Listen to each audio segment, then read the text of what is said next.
de la Marca Inferior, que es una de las fronteras hacia occidente de Al-Ándalus con los reinos cristianos, y durante el reino Taifa de Badajoz fue Alcántara.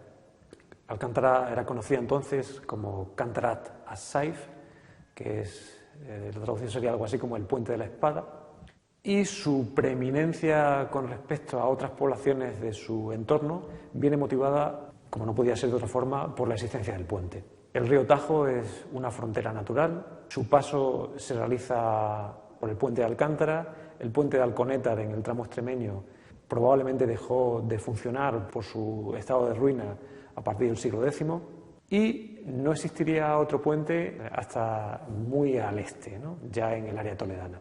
Tener todos esos kilómetros en los que solamente hay un puente y el resto habría que pasarlo en épocas de estío a través de barcas y de otras formas un poco más peligrosas, pues supone que Alcántara asume un protagonismo esencial durante al menos 3 siglos. El protagonismo de Alcántara se sustenta en su impertérrito puente. Su control militar supone garantizar la defensa del suroeste peninsular. El mismo arco de triunfo se utilizaba como posición defensiva contra el enemigo, ¿no? Se supone que en el mismo arco de triunfo habría una puerta para el paso, es decir, la puerta, una de las puertas del castillo de la Alcazaba o del Alcázar musulmán. El puente formaba parte del complejo defensivo. Rodeado por una muralla y en lo alto del cerro, se erguía un gran alcázar o castillo. El conjunto formado por el puente y la fortaleza debía de ser imponente, pues varios cronistas musulmanes reconocieron su sorpresa y admiración por tan inexpugnable recinto. Hay varios geógrafos y varios historiadores musulmanes que hablan de la presencia del puente, de la importancia del puente, pero nos vamos a quedar con el Idrisi, es un geógrafo del siglo XII que gira una visita por lo que era el Al-Ándalus, y al llegar a Alcántara pues hace una mención especial en sus crónicas. Si me permiten la leo porque dice el Idrisi: Cántara Said es una de las maravillas del mundo, es una fortaleza construida sobre un puente. Población que habita esta fortaleza donde se halla al abrigo de todo peligro, pues no puede atacarse más que del lado de la puerta.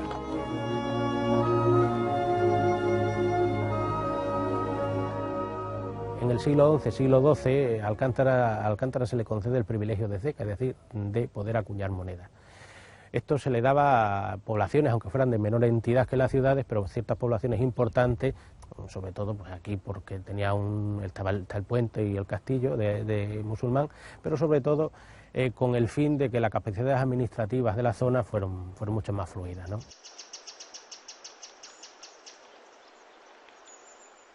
El conjunto arquitectónico que hoy contemplamos en lo alto del cerro es el convento de las monjas comendadoras, que fue construido en el lugar donde se encontraba el alcázar musulmán. De aquel primitivo edificio solo se conserva su aljibe.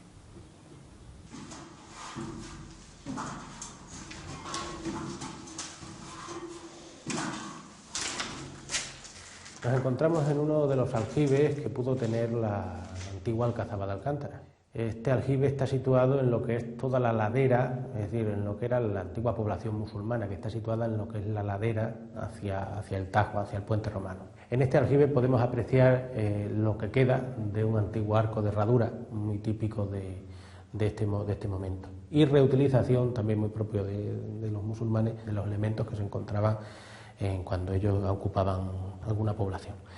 Aquí hay una columna romana que sostiene uno de los puntos del arco y una pilastra visigoda que está labrada que sostiene el otro punto de apoyo del arco.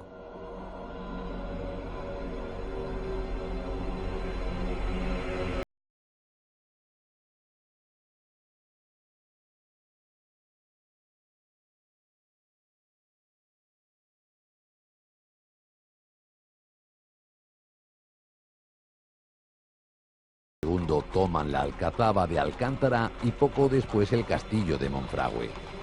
Alcántara y su puente estarán poco tiempo en poder cristiano, pues solo unos años después los almohades vuelven a recuperar la plaza. afianzando su control sobre el río Tajo, que será una frontera natural que divide a los reinos en conflicto.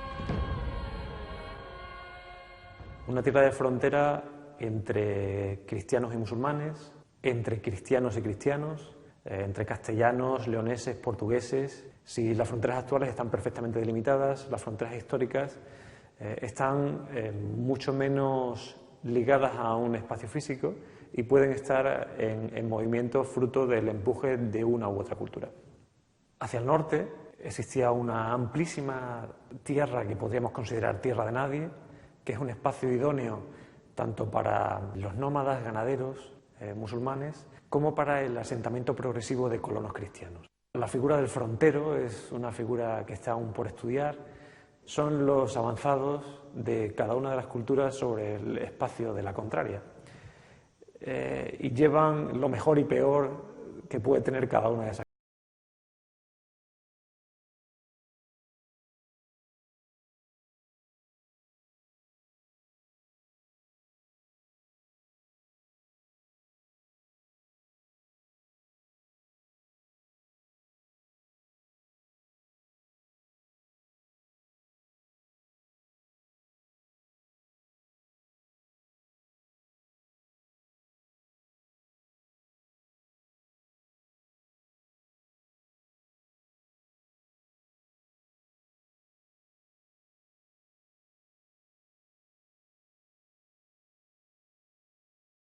Digamos, era un personaje menos heroico de lo que los portugueses desearían.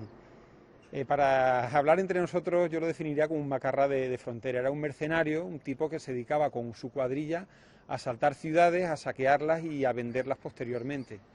Se ha dicho que es portugués, bueno, quizás sea portugués en un sentido nacionalista, pero eso en el fondo es igual, porque Giraldo Sempavor sigue una trayectoria de auténtico mercenario. Primero ayuda a los portugueses y finalmente se pasa a los almohades, y luego traiciona a los almohades que lo tienen que ejecutar. Un señor de la frontera, un señor de la guerra de la frontera, que funcionaba de forma autónoma, estableciendo alianzas puntuales en función de sus propios intereses. Ante la falta de respuesta de los almohades por recuperar el norte cacereño, Geraldo se embarca en un proyecto militar más ambicioso.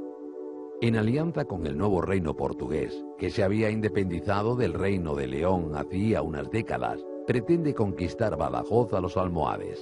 Es una alianza coyuntural, porque Geraldo Sempavor, cuando intenta asaltar Badajoz, Badajoz realmente es una ciudad importante, bien pertrechada, y ahí él solo con sus propios medios no podía asaltarla.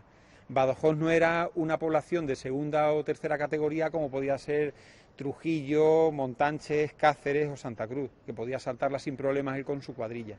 Porque es verdad que Giraldo Sempavor asedia Badajoz, da un golpe de mano y toma la Medina, es decir, la zona donde vive la población, pero no consigue tomar la Alcazaba. ¿Por qué? Porque en la Alcazaba hay tropas profesionales almohades, hay una guarnición almohade que, aunque es musulmana, tampoco tiene que ver con la población, son marroquíes que están aquí, marroquíes y, cuidado, probablemente también algún soldado castellano. Las tropas de Geraldo sometieron a un duro asedio a la ciudad. Llegó a ser tan desesperada la situación de la población pacense que desde Sevilla el gobierno almohade envió un convoy con víveres y armamento. Según un cronista de la época, la comitiva nunca llegó a Badajoz. Geraldo les tendió una emboscada y pasó a cuchillo a los musulmanes que transportaban la mercancía. No se sabe el lugar exacto de aquel episodio, pero si tuvo lugar, fue antes de llegar a Badajoz. A 60 kilómetros se encuentra el municipio de Valle de Matamoros, que según el cronista, su topónimo Matamoros responde a la posible matanza que allí pudo perpetrar Geraldo Sempavor.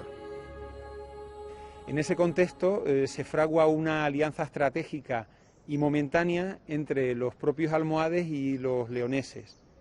Y León se va viendo cada vez más arrinconado, y León, para evitar que Castilla lo arrincone definitivamente, pacta con los almohades.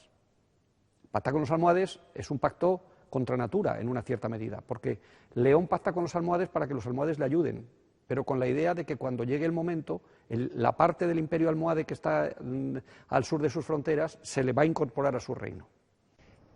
Acuden a Badajoz a socorrer a la guarnición almohade que estaba refugiada en la Alcazaba, y allí logran, digamos, desbaratar el asedio que habían iniciado los los portugueses.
Enfilar la entrada principal. En su construcción se utilizaron piezas más antiguas como esta visigoda, que todavía conserva algunas letras. También conserva parte del estucado original tan utilizado en época islámica. Con estas incisiones tan características realizamos el último codo para acceder al recinto. Está prácticamente reconstruida en los años 70, tan solo conserva parte de una de las dos mochetas que tuvo. Con la llegada al trono del califa Yusuf I, el imperio almohade conocerá su mayor esplendor. Con el sobrenombre de Al-Mansur, el victorioso, gobernó durante 15 años obteniendo importantes triunfos sobre los reinos cristianos. En ese tiempo convirtió la región extremeña en un territorio fuertemente militarizado, donde toman protagonismo las grandes alcazabas.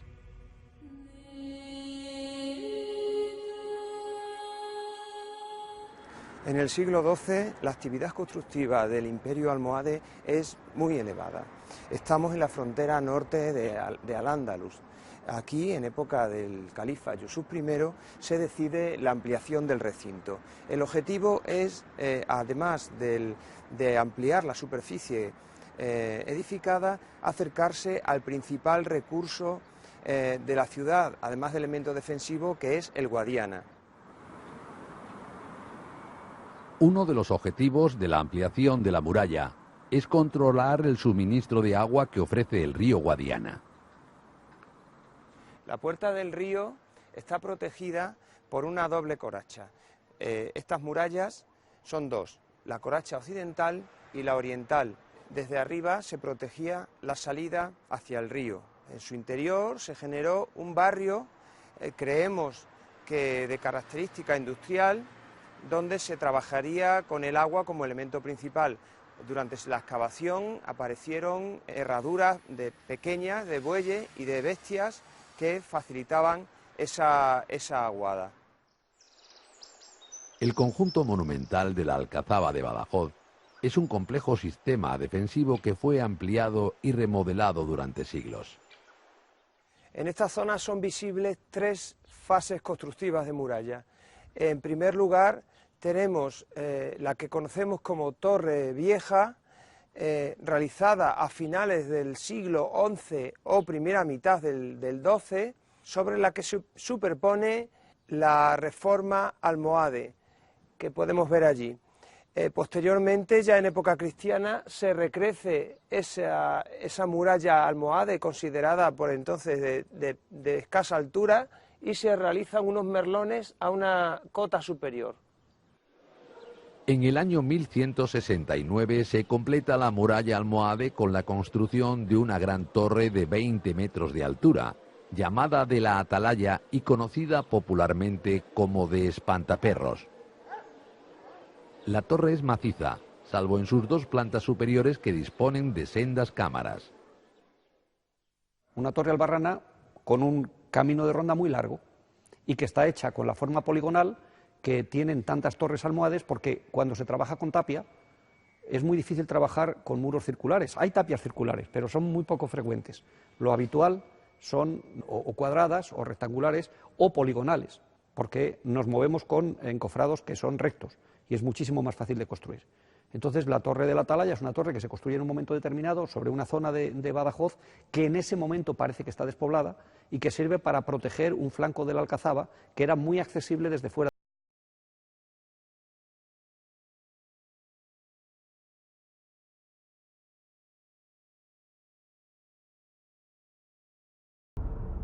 Después de la victoria de la alianza almohade y leonesa para liberar Badajoz del asedio portugués, los cristianos toman posesión de Cáceres y se encarga de su defensa una milicia religiosa de reciente creación, conocidos como los Fratres de Cáceres. Los Fratres serán el germen de la futura y todopoderosa Orden de Santiago.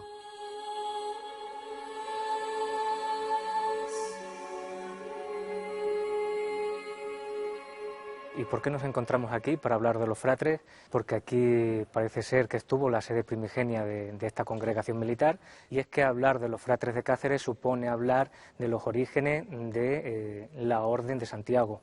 Los fratres de Cáceres se crearon durante el reinado de Fernando II de León y durante el papado de Alejandro III. No sabemos una fecha exacta sobre su creación, aunque esta debió ser en torno a la segunda mitad de 1170, cuando aparece por primera vez mencionada esta institución en los documentos como Ordinem de Cáceres, lo que es lo mismo Orden de Cáceres. Y según se piensa tradicionalmente, aquí, sobre todo entre esta zona y la Puerta de Coria, donde tuvo su sede primigenia esta congregación de los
y amparada en un fundamentalismo religioso, un tipo de institución militar o de milicia que no era nueva para la península ibérica, ya que contamos con otros casos para esta época del medievo, como podía ser la cofradía de Belchite o los fratres de Ávila.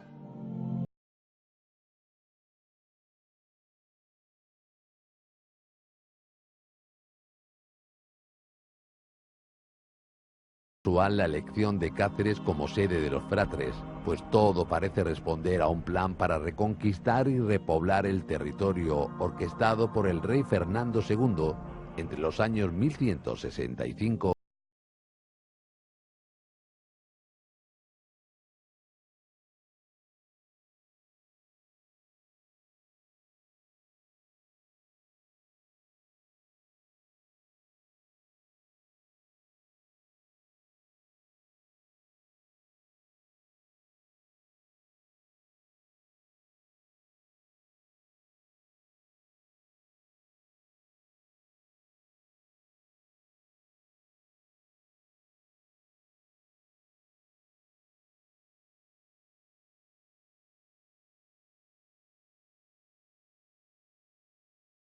Esta tarea defensiva no parece que surtiera el efecto deseado, por cuanto estos nobles tenían demasiado alejados los núcleos de sus señoríos con respecto al territorio cacereño, como es el caso de Galicia, por lo que el monarca leonés necesitó de una nueva herramienta militar con la que poder defender un centro tan estratégico como era Cáceres, uno de los baluartes en la frontera contra los musulmanes. De ahí que recurriese a la nueva milicia creada en esta ciudad.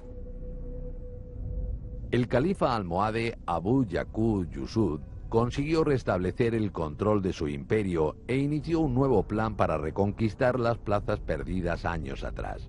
Los reinos cristianos, una vez más, están inmersos en luchas internas por el control del territorio. En ese momento los fratres de Cáceres han pasado a denominarse Caballeros de la Orden de Santiago, influenciados por el arzobispo de Santiago, muy interesado en la reconquista extremeña, y que había nombrado canónigo de la iglesia compostelana al maestre de los fratres y caballeros del apóstol al resto de la congregación. Nos encontramos ante la Torre de Bujaco, uno de los puntos centrales sobre los que se ha construido la leyenda de los caballeros de Fratres. En este sentido hay que decir que los miembros de la Orden de Cáceres, ya santiaguistas, caballeros de Santiago, no supieron o no pudieron defender las acometidas de los musulmanes. En uno de estos ataques contra la ciudad de Cáceres en 1174, los almohades lograron penetrar en sus murallas y acabaron con todos los focos de resistencia que había en el interior de la ciudad, muriendo todos los caballeros de Santiago. Este hecho después se transformó en la famosa leyenda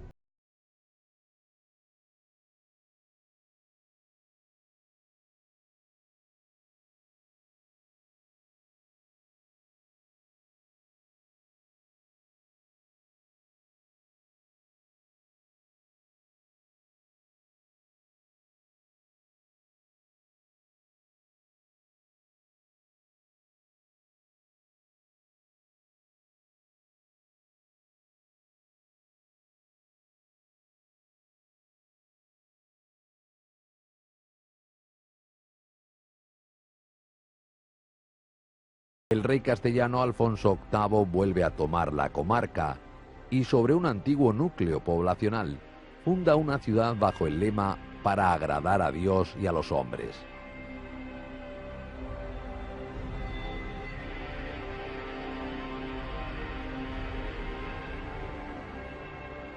Aunque no lo tenemos documentalmente, sí, en las excavaciones arqueológicas llevadas a cabo en el parador de Plasencia y en la propia muralla, en el tramo que corresponde entre la Puerta de Lozana y la Puerta de Coria, han aparecido unas estructuras anteriores al periodo alfonsí, es decir, partiríamos de un periodo anterior a la fundación de Plasencia, la fundación castellana del rey Alfonso VIII. Y eso se puede ver aquí, el enclave, el encuentro en el que la cerca antigua y la cerca nueva se encuentran en el entorno de lo que hoy es el parador, pero que era el enclave de la Mota, que posteriormente se convierte en el núcleo fundamental del barrio judío de Plasencia. El estilo arquitectónico de la muralla de Plasencia responde a las técnicas aplicadas en ciudades cristianas y que fueron reconquistadas decenios atrás. De ahí que la de Plasencia no se parezca a los recintos amurallados de otras ciudades extremeñas, contemporáneas como Trujillo o Cáceres, y sin embargo recuerda a fortalezas castellanas como la de Ávila o Cuenca. Podemos contemplar perfectamente la mole de las murallas de Alfonso VIII, vemos cómo está reforzada en su mayor parte por torreones de planta semicircular y cómo al fondo está un emblema de la ciudad, la Torre Lucía, una torre de planta cuadrada sobre la cual se encendía todas las noches una gran hoguera, una gran llama que advertía a los viajeros del norte castellano por dónde tenían que entrar a la ciudad de Plasencia. Plasencia se va a convertir en un punto de inflexión geográfica para la reconquista cristiana del norte de Extremadura. Y esa importancia que le atribuye el rey y la Iglesia se refleja primero en la creación, por parte del Papa Clemente III, de la diócesis de Plasencia. Para los almohades también es fundamental controlar la ciudad, y en el año 1195, tras vencer en la batalla de Alarcos, vuelven a tomarla bajo su control. La ocupación musulmana será breve, pues solo un año después los cristianos la reconquistan definitivamente. En esta ocasión el rey no permitirá una nueva pérdida, y para evitarlo sabe que es fundamental dotar a la ciudad de mecanismos, no solo militares, que ayuden a afianzar a la población. hace grande a Plasencia dotándola de un fuero, de la legislación por la que se rige la ciudad de Plasencia desde su arranque, desde su punto de partida, además de dotarla de un gran mercado. Plasencia desde finales del siglo XII es capital de diócesis y tiene obispo. O sea que el mercado, la diócesis y la legislación hacen que un nuevo núcleo urbano en el norte de Extremadura comienza la andadura de 8 siglos que ahora estamos celebrando. El fuero de Plasencia es el conjunto de leyes que se redactaron desde Alfonso VIII en el siglo XII hasta Fernando IV en el siglo XIV. Está estructurado en 748 leyes que abarcan todos los ámbitos, salvo el espiritual, de la vida de los vecinos de la ciudad, regulando costumbres, relaciones, economía e imponiendo las penas a ejecutar en caso de su incumplimiento. El fuero otorgaba mucha importancia a la convivencia entre cristianos, musulmanes y judíos. Ello propició la formación de una importante comunidad judía, que fue la más grande de Extremadura y tuvo considerable poderío económico. Es normal y es lógico en la Edad Media, sobre todo en ciudades de realengo, que los judíos elijan para vivir esas ciudades porque siempre van a recibir privilegios. En este caso, una gran población judía llega a la ciudad de Plasencia y se va a situar en un lugar privilegiado, como es la zona de la Mota, la zona alta, una de las zonas más altas de la ciudad histórica. Ahí sería la concentración del grueso de la población judía, que vivían todos entremezclados en el centro histórico, judíos, musulmanes y cristianos. La lengua del fuero es el romance, que surge como una evolución del latín y era hablado por las gentes que vivían en los reinos cristianos. Con el paso de los siglos, el latín, el romance y el árabe popular serán las bases de la diversidad lingüística que atesora la península ibérica. El fuero de Plasencia alberga la esencia de muchas de las costumbres y singularidades extremeñas que llegarán hasta nuestros días. E incluso la aparición en este texto legal de la palabra dehesa, ¿no?, que hasta entonces no se había encontrado en nuestra región un documento legal en el que aparezca claramente la referencia de esa, algo tan nuestro, algo tan propiamente extremeño. La victoria almohade en la batalla de Alarcos del año 1195 tuvo consecuencias directas en las ciudades extremeñas. Los almohades recuperaron Montánchez, Trujillo y Santa Cruz.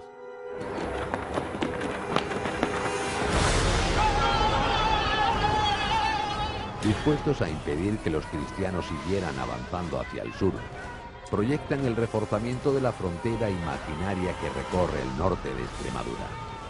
Será el último intento musulmán por salvar el viejo Al-Ándalus.